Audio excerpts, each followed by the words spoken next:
Hey guys, welcome back to the channel. So in this video, I'm going to show you how to create honeypots using something called CanaryTokens. So you may be asking yourself, what exactly is a honeypot? Does this have something to do with food?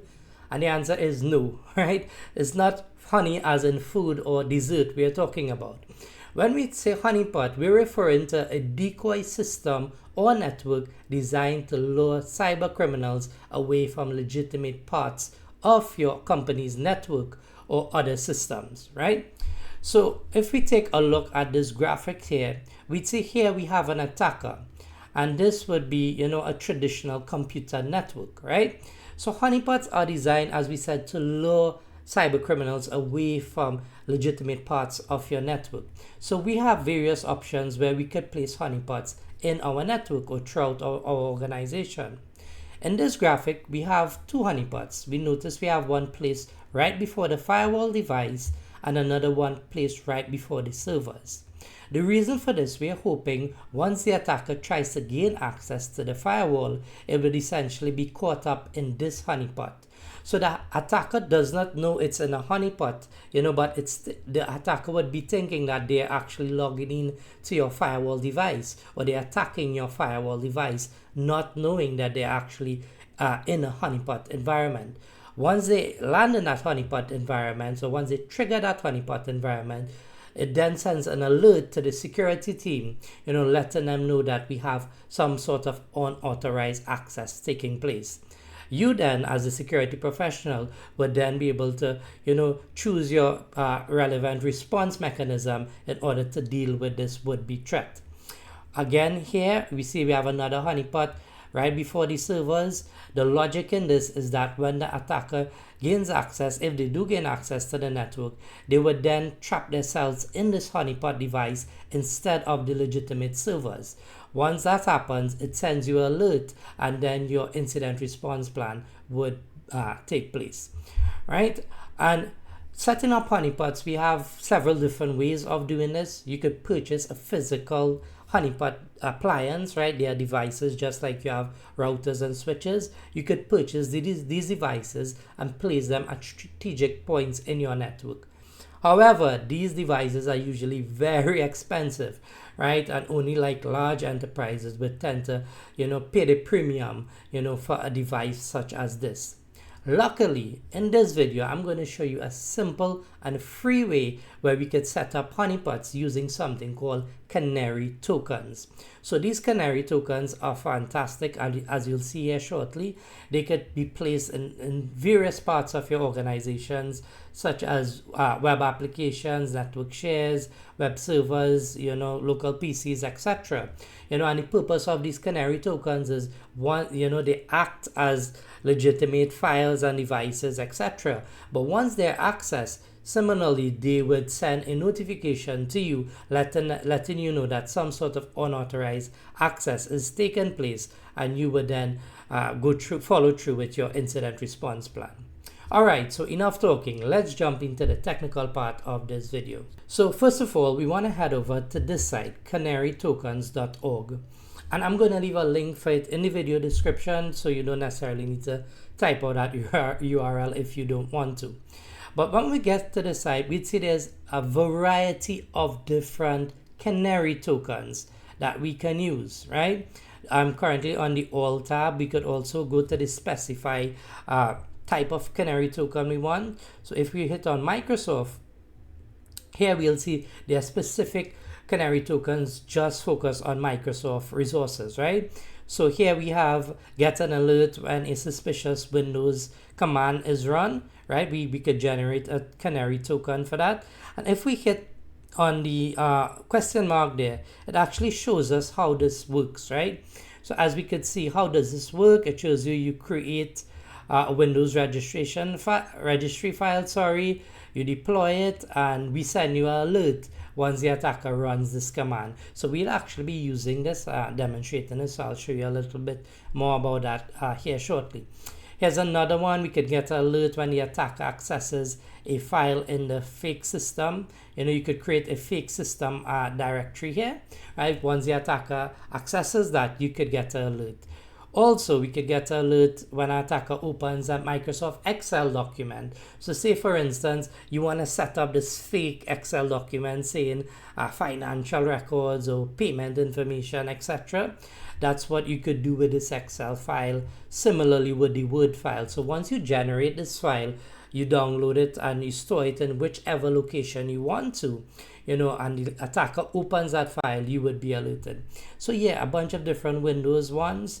We also have for phishing here, so we could get an alert using JavaScript when an attacker clones our website. That might be useful for you.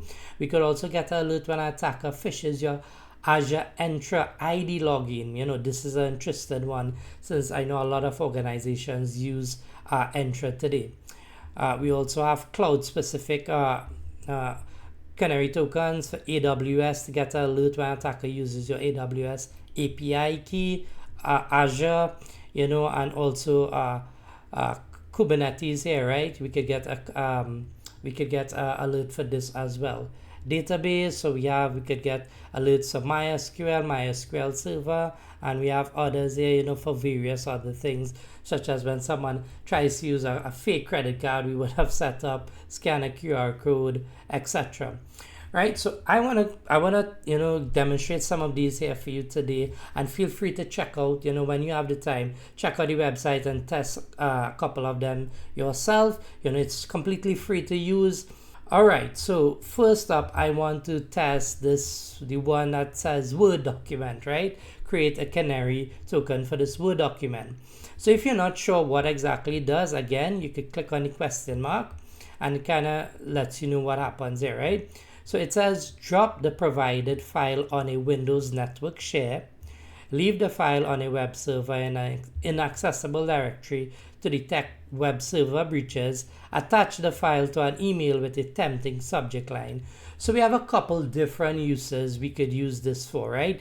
We could drop this on a network share, attach it to an email, or leave it on a web server, that's supposed to be inaccessible to the general public, right? What I want to do, I want to drop it on a network share. I'm going to show you how to do that here. So let's go back to that, and first of all, you need to enter your email address where you want to be alerted, right? So I'm gonna enter Joshua's Tech Tips at gmail.com, right? I want the alert. I want to be alerted here once someone opens this file, right? And remind me of this alert. Remind me of this when the alert fires. So essentially, just want a description so you'll be able to know which one of your Canary tokens was stripped, right? So I am going to put, so I'm just gonna say passwords Word doc. Right, so once I get the alert, I will, and I see this, I would try, basically understand, well, this is the file that caused the alert. So simply click create Canary token, and that's it. Less than a split second, basically the Canary token is ready. And I'm just going to hit download your MS Word file, and I'm just going to save it. Right, so now that my file is saved, I want to copy this to my network share. So this is my network share, so I'm just going to paste the file there. Right, and I'm just going to rename this, something enticing that a hacker will be interested in. So I'm just going to name this admin passwords. Right, so that sounds like something nice and juicy that a hacker would be interested in opening, right? So this is on my network share. All right, so let's pretend I'm a hacker and I gain entry to this network drive, right? So here I see this admin passwords document, which looks very interesting. So I'm gonna go ahead and double click on that to open it, but it's empty, right? So I'm confused. Little do I know that I just activated this Canary token. So when I check the email that I have configured for alerts, here we could see that the Canary token was triggered, right? And we could see the name of it, passwords Word doc, that's what we named it. So we'll be able to identify which one of the tokens it was. It also gives me some useful information, such as the source IP address of the person who triggered this canary token, also the date and time, what type of web browser they were using, right? As well as the canary token ID. And if I were to hit alert history, it also gives me some additional information in terms of when last was this triggered, and all these previous alerts was just me testing before actually recording this video, but it shows you a history of how many times in the past this particular token was activated. Also gives us a nice little map here. So if I hit on the map, it kind of shows us some more information about the IP address, the location of the user, etc., that triggered this canary token. So guys, this is really useful. I think a really great honeypot, able to identify once people access unauthorized systems. So let's do another one, right? So let's head back over to the website. So this Word document, as I said, that and the Excel kind of works similar. So we could create like things for payroll, finances, passwords, any of those kind of criteria is usually very attractive for hackers, and we could place them on some contained part of our network, like a network share that we have in some contained part of our network that would help us to identify if there's unauthorized access taking place. All right, so another one I want to show you guys is this one. Let's check out this one, right? So I know we looked at it a bit previously, but this basically, it adds something to your computer registry, specifically on Windows computers, right? And here is the ideal use cases for it.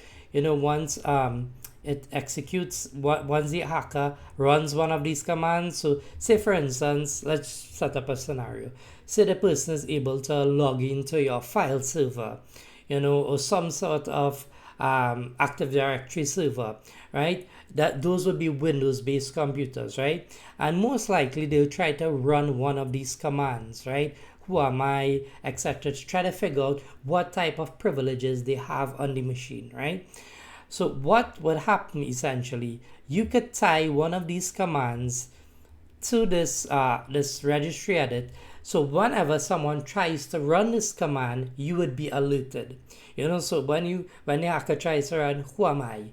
So you set that criteria for that registry edit. Once the hacker runs that, you'll get an alert telling you someone is trying to run this command. Is this legitimate or not? So let me show you how that works. So again, we're gonna come back over here. I'm gonna hit on it. I'm gonna enter file name. So this is the actual process that you want to initiate the alert. So I'm just gonna put who am I, right? That's a pretty handy one. And you need to add exe at the end of it, for it to be recognizable. So who am I? This normally tells the attacker what type of privileges they have on the system. So again, I'm going to enter Joshua's Tech Tips email address, and for the name, I'm just going to put who am I command run, and it just helps me identify what particularly triggered this canary token. So I'm going to hit create canary token. I'm going to download the registry file, save it. So once it's saved, I just need to double click on this file and run it. Yes, asks me if I want to continue. I hit yes, and it tells me that the registry edit has successfully been added. Right, so what I'm going to do now is I'm going to bring up a command prompt. And remember what command we entered there, right? Who am I? So I'm going to enter that command, who am I, enter, right? It showed me who I was. The command is still going to run, right? But it's also going to let me know in my email alert that someone tried to run that command.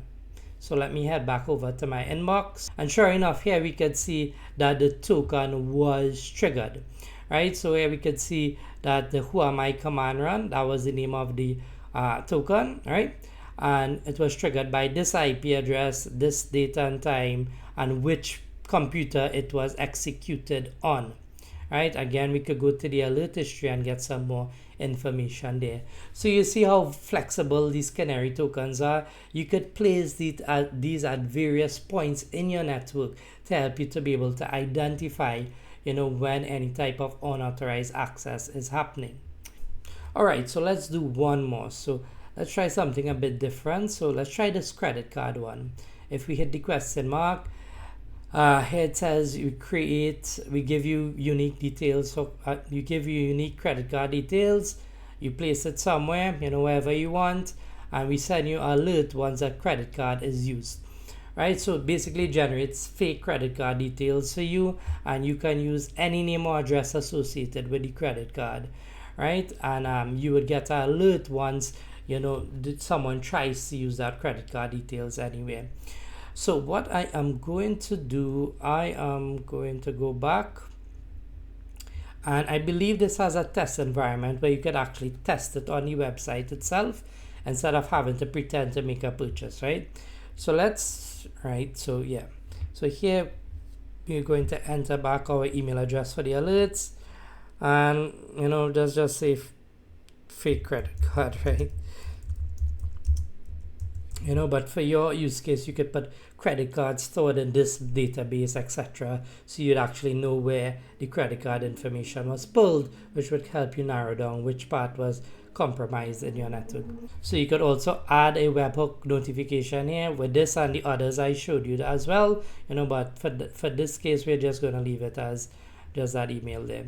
So verify that we're human and create Canary token. All right, so here we have our very own credit card, right?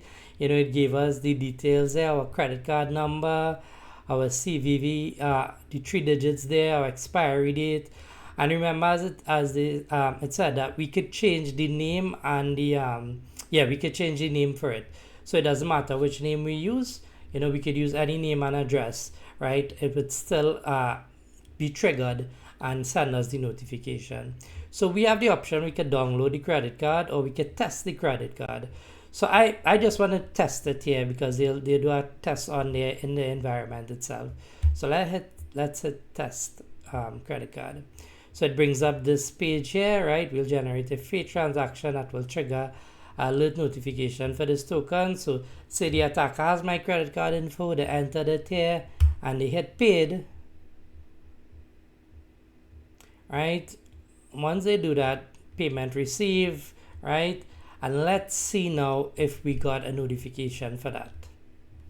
And sure enough, we did get a notification for the fake credit card here that the person tried to purchase apparently on Amazon using this fake credit card that even shows us how much the attempted purchase was. Again, there we could also, it will allow us to do our incident response in terms of what we want to do once we figure out this was compromised. So guys, as I told you, there are a bunch of different use cases here. You could get creative and, generate these things need be, and place them at strategic points in your network.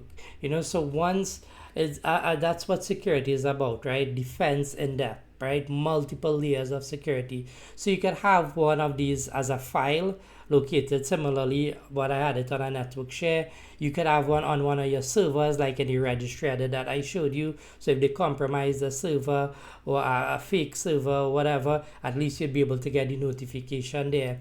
And you could have one like maybe a fake database that you have set up with credit card info. You could have something like that there. But you could get creative as you want to, because there's a bunch of different Canary tokens, a bunch of different use cases that you have to choose from here. So guys, that brings me to the end of this video. Let me know down in the comment section down below. Do you think this is something useful that you might see yourself using, or do you currently use something like this, or do you use any kind of honeypot technology in your network or in your organization right now? If you do, which ones do you use? Let me know in the comment section down below. I'm interested in knowing. Also, if you like this kind of content, anything to do with cybersecurity, why not consider subscribing to the channel if you have not already, and hit on the notification bell so you'll be notified once a new video is released. As always, thanks a lot for viewing. See you soon.